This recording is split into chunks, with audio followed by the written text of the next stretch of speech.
बड़ा सवाल है ये, इमरान खान खुल के इस्टेब्लिशमेंट के ख़िलाफ़ बोल रहे हैं, क्या देख रहे हैं उनका फ्यूचर अब?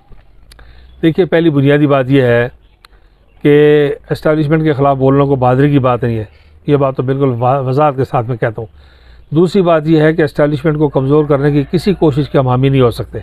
हमसे ज़्यादा किसी का दिल दुखा हुआ नहीं है, मुस्लिम कॉन्फ्रेंस से ज़्यादा किसी और का दिल दुखा हुआ नहीं है कि हमें जो माजी में इलेक्शन में जो कुछ हमारे साथ किया गया। लेकिन इस सारी बात के बावजूद मैं समझता हूँ, आपसे भी पूछता हूँ और आपके जो सुनने वाले उनसे भी पूछता हूँ कि हिंदुस्तान की 10 लाख फ़ौज कश्मीर में तैयार बैठी है, वो आज़ाद कश्मीर और गिलगित पर हमला करना चाहते हैं। खुदा न खास्ता ऐसी सूरत हाल पैदा होती है तो इसके रास्ते में क्या इमरान खान साहब खड़े होंगे, नवाज़ शरीफ साहब खड़े होंगे, मुल्ला फजलुर रहमान साहब खड़े होंगे?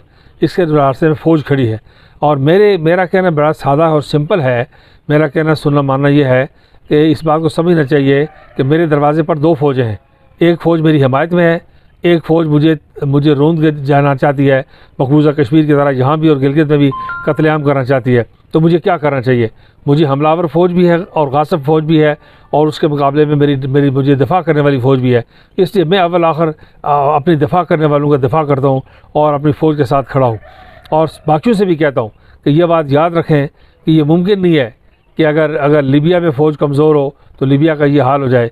मिस्र में हो, शाम में हो, इराक़ में हो, यमन में हो, सीरिया में हो, अगर फ़ौजें कमज़ोर हों तो उनका ये हाल होता है मुल्कों का। ऐसा नहीं हो सकता कि पाकिस्तान में फ़ौज खुदा न खास्ता कमज़ोर हो तो फिर पाकिस्तान को बचाया जा सके।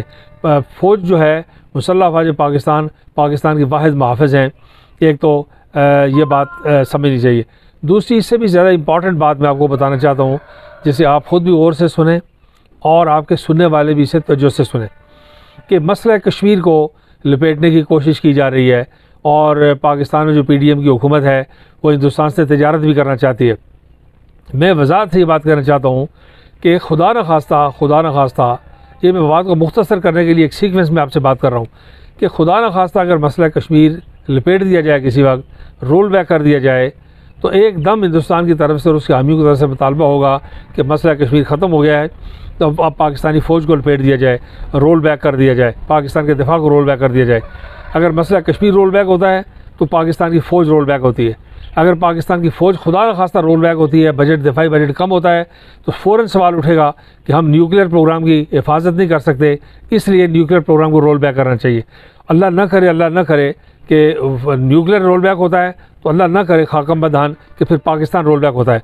तो ये बात मैं फिर दोहराता हूँ कि मसला कश्मीर रोल बैक होने से फ़ौज रोल बैक हो सकती है, फ़ौज के रोल बैक होने से एटमी प्रोग्राम रोल बैक हो सकता है, एटमी प्रोग्राम के रोल बैक होने से ख़ुद पाकिस्तान रोल बैक हो सकता है, खुदा न खास्ता खाकम बदहान। तो इसलिए मैं समझता हूँ कि कोई बहादुरी की बात नहीं है कि फ़ौज पर अंदरूनी और बैरूनी तौर पर दबाव है। फ़ौज की मुखालिफ हुकूमतें हिंदुस्तान का और दुनिया भर में जो पाकिस्तान की मुखालिफ हुकूमतें हैं उन सब का निशाना फ़ौज है। दुश्मन तो समझता ही मुसल्लह अफ़वाज पाकिस्तान को ही पाकिस्तान समझता है। दुश्मन के नज़दीक पाकिस्तान का मतलब मुसल्लह अफ़वाज पाकिस्तान है, कोई और चीज़ नहीं। आप और मैं नहीं है, कोई मीडिया नहीं है, कोई अदलिया नहीं है, कोई पार्लियामेंट नहीं है, कोई सियासतदान नहीं है। इसलिए मैं समझता हूँ कि किसी सूरत भी अफ़वाज पाकिस्तान के ख़िलाफ़ सोशल मीडिया पर और पब्लिक में उनका मोराल डाउन करने के लिए और उनके ख़िलाफ़ किसी मुहिम का हिस्सा नहीं बनना चाहिए।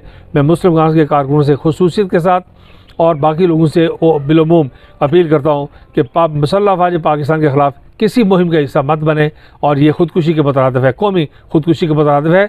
ये हमारी कौमी फ़ौज है, इसे सलामत रहना चाहिए और इसे मज़ीद ताकतवर होना चाहिए। हिंदुस्तान का दिफाई बजट बढ़ रहा है, हमारे गिरदो पेश बाकी ममालिक का दिफाई बजट बढ़ रहा है, तो हम किस तरह आहिस्ता आहिस्ता अपनी फ़ौज को कमज़ोर, हम अफ़वाज पाकिस्तान को कमज़ोर करने के मुतअम्मिल नहीं हो सकते, इन्हें ताकतवर से ताकतवर देखना चाहते हैं। सरदार साहब, रियासत भर में बलदियाती इलेक्शन को लेकर MC की क्या पोजीशन हो सकती है? MC बुनियादी तौर पर इलेक्शन बुरी तरह हारी हुई जमात है, आपको पता है, और हम कई नशिस्तों से नीचे आके एक नशिस्त पे आ गए हैं।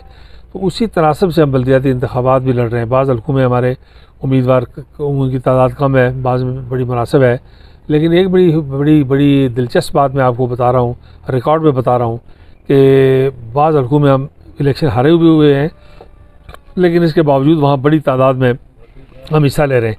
मसलन मुज़फ़्फ़राबाद में अभी जो इतलात आ रही हैं, राजा साकिब मजीद साहब का हल्का है, उसमें 2-3 से ज़्यादा हमारे जो लोकल काउंसलर्स हैं वो बिला मुकाबला हो गए। अब ये कितनी खुशकुन बात है कि इस कमज़ोर हालत में भी MC जो है आज़ाद कश्मीर से जो इब्तदाई, इस वक्त तक कोई सोशल मीडिया पर मैंने किसी और की खबर नहीं पड़ी, और मुमकिन है और जमातों के लोग भी आए हों, मैं नहीं कह सकता, लेकिन हमारे यहाँ अल्लाह के फजल व करम से 2-3 जो है वो बिला मुकाबला हो चुके हैं राज साकिब मुजीब साहब के हल्के में, और इस गरबी बाग के हल्के में भी इस बात का इम्कान है कि आज शाम तक सुबह तक मज़ीद कुछ लोग जो है वो आपको बिला मुकाबला दिखाई दें। बड़ी हौसला अफजा सूरत हाल है। अच्छा सरदार साहब, बिल्कुल आखिरी बात कि हमारे जो यूसी चड़ाला है उसमें आपने एक ऐसे कैंडिडेट का इंतखाब किया है जो यूके में होते हैं, और यहाँ और कोई बंदा नहीं था कि आपने अमजद अब्बासी साहब का इंतखाब किया? देखिए, 2 बातें, एक तो ये है कि सरदार अमजद अब्बासी जो है वो बहुत मुतहर्रिक और फ़ाल कारकुन है, पिछले 25-30 साल से जो है वो मुस्लिम कॉन्फ्रेंस के लिए काम कर रहे हैं। जिस शिद्दत और मेहनत से यहाँ काम कर रहे हैं उसी तरह बरतानिया में भी काम कर रहे हैं। एक बात तो ये है। दूसरी बात यह है कि मुस्लिम कॉन्फ्रेंस जमाती कारकुनों की बुनियाद पर चलती है, बाकी जमातें अफराद की बुनियाद पर चलते हैं कि मेंबर को चला गया तो इधर हो गया तो उधर हो गया। अब जहाँ जमात मजबूत हो, वो यूसी चड़ाला जो है वो आम इंतखाबात में हमने यूसी जीती हुई है, तो अब वहाँ वाजिद अब्बासी साहब भी थे, वहाँ और लोग भी थे, लाल खान साहब भी थे, बाकी लोग भी थे, तो आज इकबाल साहब बीमार हैं, तो वहाँ पे जमात इतनी मजबूत है कि वो जमात के किसी भी उम्मीदवार को इलेक्शन ला सकती है। फिर यह है कि अमजद अब्बासी साहब ने अभी पीछे जो इलेक्शन हुआ, असम्बली का इलेक्शन था, आम इंतखाबात थे, उसमें बहुत भरपूर और मौसर करदार बरतानिया से आके भी अदा किया है। तो इसलिए मैं समझता हूँ कि जमात जहाँ मजबूत हो वहाँ किसी भी आदमी को जमात मौका दे सकती है, और अमजद अब्बासी बहुत स्ट्रॉन्ग कैंडिडेट है। इंशाल्लाह आप देखेंगे कि बड़ी भारी एक्सेस से कामयाब होंगे। मोहतरम नाज़रीन, इसके साथ ही हम आपसे इजाज़त चाहेंगे। Ansar Abbasi, social media news, Ghaziabad, तहसील दिलकोट, डिस्ट्रिक्ट बाज़ात। Thank you sir.